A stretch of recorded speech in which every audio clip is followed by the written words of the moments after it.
এগৰাকী ষাঠি ঊৰ্ধৰ ব্যক্তি যি নিজৰ কৰ্মদক্ষতাৰ জৰিয়তে এতিয়া উজ্বলি উঠিছে তিনিচুকীয়াত। নিজৰ নিচাক পেছালৈ ৰূপান্তৰিত কৰিছে এইগৰাকী ব্যক্তিয়ে। তিনিচুকীয়া জিলাৰ ডুমডুমাৰ ৰূপাই শান্তিপুৰৰ ব্ৰজেন মহন্ত নামৰ ব্যক্তিজনে কুটিৰ শিল্পৰ জৰিয়তে এতিয়া জগত জিনাৰ প্ৰচেষ্টা অব্যাহত ৰাখিছে। সৰুৰে পৰা বাঁহ, বেত আৰু কাঠৰ সৈতে জড়িত থকা মহন্তই নিজৰ কৰ্মদক্ষতাৰ ফলত বৰ্তমান চাকৰিৰ পৰা অৱসৰৰ পিছত প্ৰস্তুত কৰি উলিয়াইছে বিভিন্ন সা সামগ্ৰী।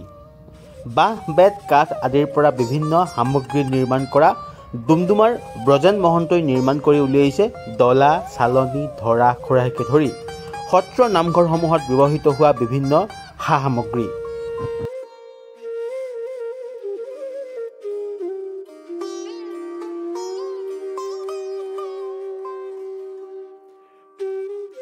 য'ত আছে শৰাই, বিভিন্নজন ভগৱানৰ মূৰ্তি, পশুপক্ষীৰ মূৰ্তি ইত্যাদি ইত্যাদি।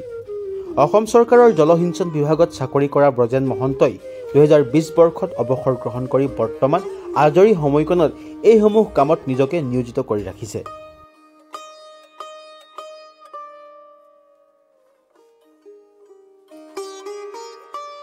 এইটো কলাখিনি মোৰ সৰুৰ পৰাই দিয়া আছে, কিন্তু সৰু কালত নিজৰ ঘৰত কামত ব্যস্ত থাকিলোঁ, খেতি বাতি আদি কৰি পঢ়া শুনা।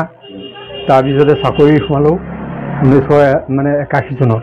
81 চনৰ পৰা 2020 চনৰ 31 জানুৱাৰী ৰিটায়াৰ হ'লোঁ। ৰিটায়াৰ হোৱাৰ পাছত মই যথেষ্ট সময় পাওঁ। তেতিয়া সেই লকডাউন আহিলে, কৰোণা লকডাউনত এনেই বহি থকাতকৈ বোলো এইবোৰ কাম কৰোঁ। তেতিয়াৰ পৰা কাম আৰম্ভ কৰিলোঁ আৰু কৰি আজি ইমানখিনি হৈছে। অৱশ্যে মই বনোৱা বস্তুৰ ভিতৰত বহুত বস্তু বিক্ৰীও কৰা হ'ল। বাঁহৰ বস্তু মেক্সিমাম বিক্ৰী কৰা হ'ল, আৰু এইবিলাক অৰ্ডাৰ আছে, মানুহে অৰ্ডাৰ দিয়ে, ঘৰলৈ লৈ গুচি যায়।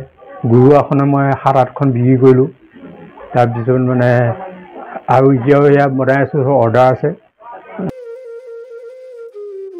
ইফালে আকৌ ব্ৰজেন মহন্তই নিৰ্মাণ কৰা এই সা সামগ্ৰীসমূহৰ চাহিদা দিনক দিনে বৃদ্ধি পাইছে বৃহত্তৰ ডুমডুমা অঞ্চলত।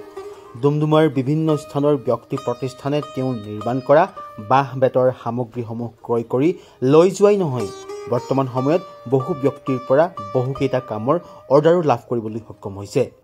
সত্ৰ বাকৰিতে ডাঙৰ দীঘল হোৱা ব্ৰজেন মহন্তৰ নিজৰ এই কৰ্মৰাজিয়ে ক্ৰমান্বয়ে এতিয়া উপাৰ্জনৰ বাট মুকলি কৰি দিছে। ডিব্ৰুগড়ৰ পৰা ৰক্তিম দাসৰ প্ৰতিবেদন, লোকেল 18।